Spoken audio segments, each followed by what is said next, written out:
नमस्ते सबैलाई। आज हामी यो भिडियोमा अब्स्टेकल अभोइडिङ रोबोट कसरी बनाउने भनेर हेर्छौँ। त्यसको लागि सुरुमा हामी बिओ मोटर लिन्छौँ र त्यसमा हामीसँग भएको दुईटा वायर कनेक्ट गर्छौँ। वायर कनेक्ट गर्दाखेरि चाहिँ ध्यान दिनुपर्ने कुरा चाहिँ हामीले यो दुईटा मोटर चाहिँ हाम्रो कारको रियर व्हीलमा जोड्ने हो, त्यही भएर त्यो चाहिँ एन्टी क्लकवाइज घुम्नुपर्छ। त्यो चाहिँ याद राख्नुपर्छ, त्यही अनुसार कनेक्ट गरौँ।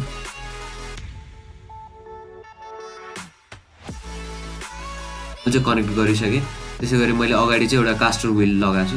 यो कास्टर व्हील भनेको चाहिँ तलपट्टि बल बियरिङ हुन्छ, जसले गर्दा चाहिँ हामीलाई चारवटा पाङ्ग्राको सट्टा एउटै कास्टर व्हील राख्यो भने जुन डिरेक्सनमा पनि जान मिल्छ।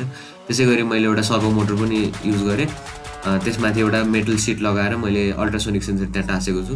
अर्डुइनो बोर्ड, ब्रेडबोर्डको पावर रेल र L298 मोटर ड्राइभर मोडल पनि मैले टाँसिसकेको छु। यसको सर्किट डायग्राम चाहिँ म तलपट्टि डिस्क्रिप्सनमा पनि राखिदिन्छु, त्यो हेरेर चाहिँ हामीले सजिलै कनेक्ट गर्न सक्छौँ। मैले चाहिँ यहाँ भोल्टेज रेगुलेटर पनि युज गरेको, पछि मैले लिपो ब्याट्री युज गर्छु। त्यही भएर हजुरहरूले चाहिँ सर्किट डायग्राममा देखाए जस्तो 9 भोल्ट ब्याट्री युज गर्नुभयो भने यस्तो भोल्टेज रेगुलेटर केही युज गर्नु पर्दैन। म चाहिँ अब वायरिङ गर्न थाल्छु।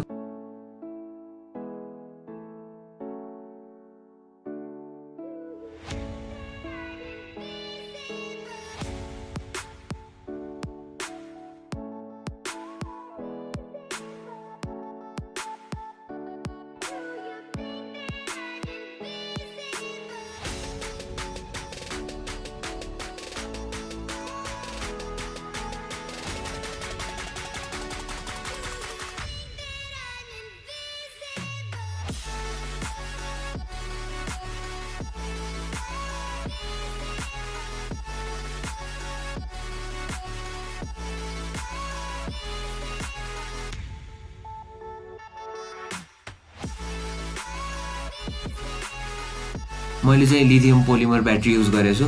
त्यसको लागि चाहिँ मैले 7809 भोल्टेज रेगुलेटर युज गरेर 11.1 भोल्टलाई 9 भोल्टमा कन्भर्ट गरेर अनि अर्डुइनो र L298 मा डिस्ट्रिब्युट गरेछु।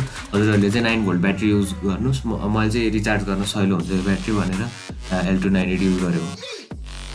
त्यो व्हिल्स जोड्न पनि खासै गाह्रो छैन। यो मोटरमा लगाउने बित्तिकै आफै अड्किन्छ, टाँस्न केही पर्दैन।